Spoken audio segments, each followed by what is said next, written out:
SEP Fanfic Readings presents 1,000 Words by Olive Juice 28. Chapter 51. Decisions. As per the headmistress' request, each of the 8th years had signed up for a time to meet with her for their exit interview. Some of them, like Neville, had a clear idea of what they wanted to do and had already outlined a plan to search their goal. Others, like Daphne, were uncertain about how to achieve their desired ends when they knew they weren't likely to gain the support of their parents once they went home.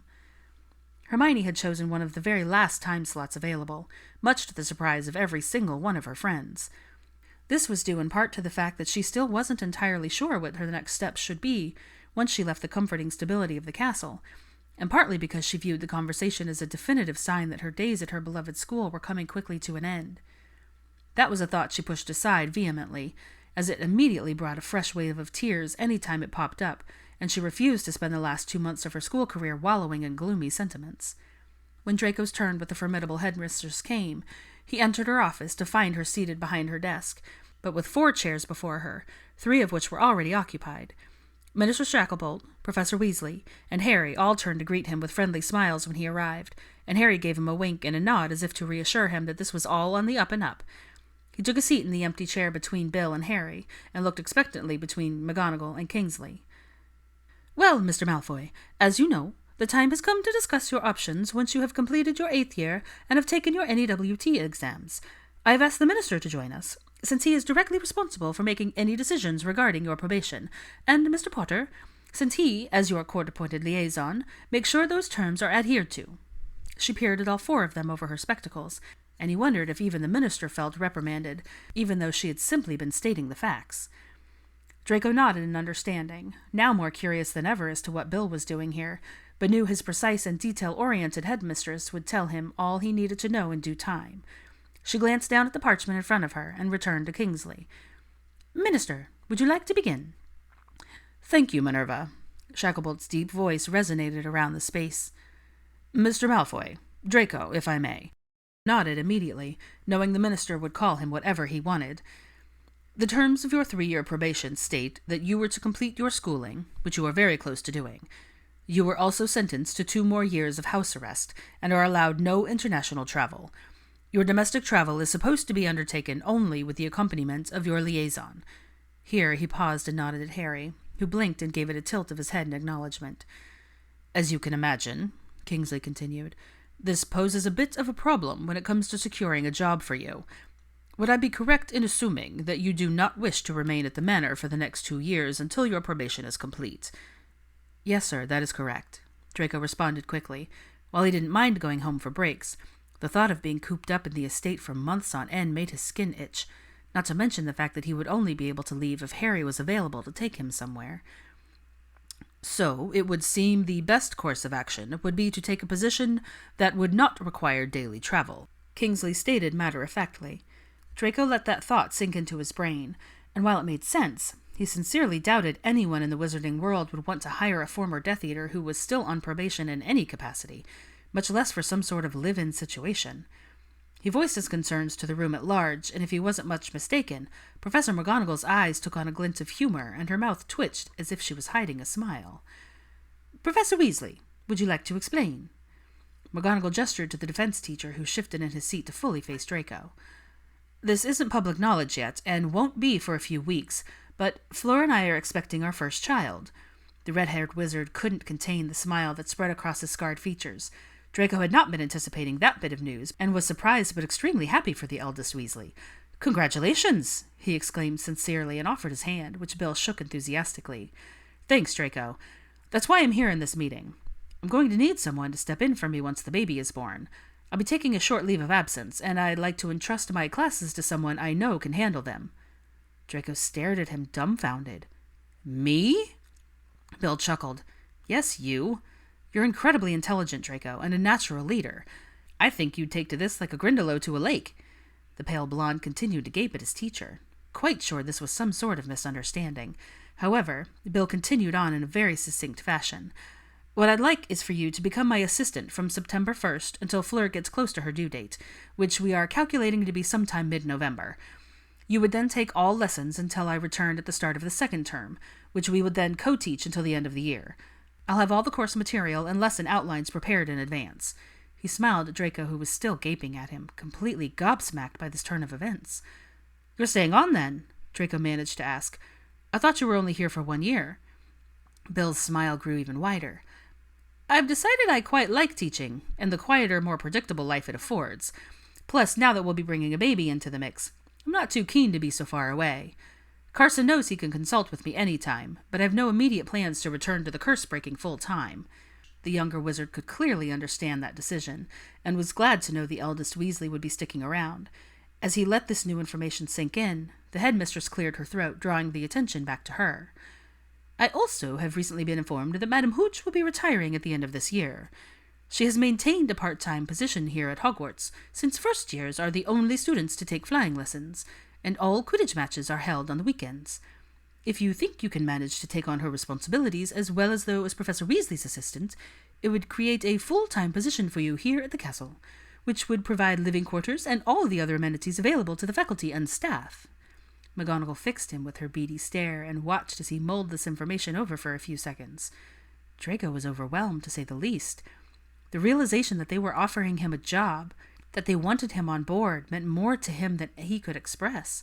He did not take the idea lightly and understood it to be an outward display of the tremendous amount of faith and trust that had in him. He turned to look at Harry as if for confirmation that this was actually happening. Harry was grinning from ear to ear. He knew his former rival had no idea this was coming, and also knew how far it would go to boost his confidence and show him that the changes he'd been making all year had not gone unnoticed. Green eyes met gray, and both young men nodded in agreement. "I can't thank you enough." Draco paused to clear his throat. "I don't even know where to begin." All 4 of the individuals around him were smiling in encouragement and understanding, even Professor McGonagall, who rarely showed such emotion. "This is an incredible offer. Amazing, really. It's more than I could have hoped for, and I am honored, truly humbled that you would want me to take something like this on." He forced himself to meet each pair of eyes, determined to show them that they were making a good investment in him. "I can't imagine a more perfect opportunity." He allowed himself the grin he'd been holding back, and was met with a small round of applause that caused his cheeks to burn red. "Excellent," McGonagall announced. "There will, of course, be details to iron out the weeks to come, but I am very pleased you'll be joining our staff in the coming year." She nodded once at him, and then once at Kingsley, who was clearly meant to follow up. "When the term is officially over in June, I will need you to come to the Ministry to sign some paperwork and go over specifics. You can set a time with Harry to do that." The minister nodded at the raven-haired wizard, who was still grinning smugly over the recent development. "Right then." Bill slapped his hand down on his legs. "Over the next month or so, we'll meet to discuss the syllabus for each class, so you can spend some time preparing over the summer." He rose from his seat and offered his hand to Draco, who stood and shook it eagerly. "I'd appreciate it if you didn't say anything yet about Fleur. She wants to wait until the end of the month, when her first trimester will officially be over." Draco nodded, more than happy to comply. "Thanks, Professor Weasley," he said sincerely. "Ah, you can call me Bill. We are colleagues now, after all." He winked at the tall blonde, excused himself, and headed out the door. Draco sank back into his chair and looked between the minister and the headmistress for further instruction. "I'll draft the contract," Kingsley said to McGonagall, "and I'll send an owl once you're back home in June." He addressed Draco, who nodded in understanding. "Well, I think that's all settled then." The headmistress stood, and the 3 wizards followed suit. "Congratulations, Mr. Malfoy." She held out her hand, which he shook firmly, and then turned to do the same with the minister. "Thank you again, sir," he said sincerely, knowing full well that he could have simply been forced to stay home on house arrest for the next 2 years, and feeling very grateful that that was not to be the case. "You're welcome." Kingsley's dark eyes crinkled as a kind smile tipped up his mouth. "You've already made a good on your promise to do something positive this year. I'm quite proud of you." He clapped a hand on Draco's shoulder and continued, "I look forward to hearing all about your first foray into the wonderful world of teaching." He chuckled deeply, bowed to McGonagall, and told Harry he'd see him back at the office before sweeping out the door. Draco and Harry bid farewell to the headmistress a second later, and started making their way back down the corridor. "I can't believe it," Draco murmured, a grin slowly spreading across his face. "I walked in there thinking McGonagall was going to tell me I'd just be stuck at the manor till my probation was over. Or at best, that the minister would have wrangled some sort of low-level desk job so that you could keep tabs on me." Harry snorted at that. "Oh, yeah, I'm sure you would have loved that." Both wizards chuckled as they came to a halt at the stairs leading down towards the entrance hall. "I told Hagrid I'd stop by and see his new batch of nifflers, since I didn't get a chance to after the memorial service. Apparently he also got a cabbage the size of a carriage wheel." "Sounds fascinating," Draco snickered and held out his hand to his friend. "Thanks, Potter. I know you had a say in their decision today, and I appreciate it more than you know." Harry shook the offered hand and smirked. "You'll still have to put up with weekly visits from me, you know." The tall blonde heaved a long, theatrical sigh. "I'll never be rid of you, will I?" "Probably not, mate," Harry snickered as he bounded down the steps, leaving Draco to make his way back to the room with a smile on his face. A week after Draco's exciting announcement regarding his future plans, Hermione found herself across the same desk from her beloved professor. She had tried, really she had, to put together a solid plan for herself after leaving Hogwarts, but nothing seemed right. Nothing felt like it fit, and she was rather frustrated and overwhelmed by the time her appointment rolled around. She was so very pleased for her favorite wizard. He had been bursting to tell her his news when he'd returned to the room, and she shared in his elation completely. A small, wistful part of her wished she could return to the castle in the fall as well, but she honestly had no desire to teach. She loved her first years, and she was more than willing to help her classmates when they got stuck on an assignment, but the thought of being in front of students day after day, or having to monitor behaviors and dole out detentions, did not appeal to her in the slightest. The only position she could even remotely see herself taking in the school would be that of the librarian, and she doubted Madame Pince had any plans to give up her domain in the near future. She had listened to the other housemates talk excitedly about their plans, and part of her was envious of how sure they were about what came next. She had never considered herself to be indecisive or lacking in direction, and it was a most unsettling feeling. Everyone expected her to have these big goals, to have a 10-step agenda, to know, but the truth was that she didn't. She had no idea. Her frustration must have started to become obvious because her friends stopped asking about it, and even went so far as to change the subject at meals so as not to increase her stress level. Draco had tried to help, and offered several suggestions, and had listened to her ramble endlessly, or argue with herself, or second-guess everything she'd just said, all the while maintaining a comfortable and supportive stance on the topic. More often than not, he would let her vent for several minutes before pulling her into a hug and reminding her that it would all work out. She appreciated it and loved him for it, but it still didn't solve anything. With hopes that the headmistress might be able to give her some guidance, Hermione sat expectantly across the polished antique desk and waited for the older witch to finish organizing her parchments in front of her. "Well, Miss Granger, it seems the time has come," McGonagall began, her voice much softer and less crisp than usual as she took in the young woman across from her. The curly-haired witch would forever be one of her favorite students, and she was more than a little sad to see her go. Before she could utter another word, however, she was dismayed to see tears welling in Hermione's eyes, and her lower lip began to tremble. The petite brunette was mortified, and looked down at her hands, which were twisting her robes in her lap as if trying to tie them in knots. She struggled to get her emotions under control, taking several deep breaths as tears escaped down her cheeks, but it was all in vain. Professor McGonagall rose from her seat and came swiftly around the desk, pulling another chair up right alongside Hermione and wrapping her arms around her. She let the younger witch cry, knowing nothing she could say at the moment would erase the internal battle clearly taking place, though she had an inkling what was behind it. After several minutes, the storm subsided, and Hermione shifted slightly. The headmistress handed her a handkerchief, which she accepted gratefully. "My dear, would I be correct in assuming that you have undecided your path once you leave the school?" she asked kindly, still keeping one arm around Hermione's shoulders. Hermione nodded and sniffed. "Would that have anything to do with your uncertainty about your parents and your childhood home?"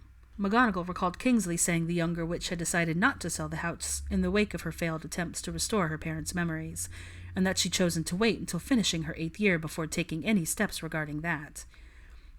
Hermione nodded again, and wiped her eyes, finally raising her head and meeting the sympathetic gaze in her mentor. "I just don't know what to do," she admitted in a broken whisper. "I feel that to sell the house is to give up hope that they will ever come back to me, and I just can't. I can't." She trailed off, and her sobs renewed as she was pulled back into the headmistress's embrace. "Perhaps you should go see them again," McGonagall suggested quietly once Hermione's tears had subsided. "Perhaps finding them still healthy and happy and content in their new life will bring you some peace, and it will help you decide what you wish to do next."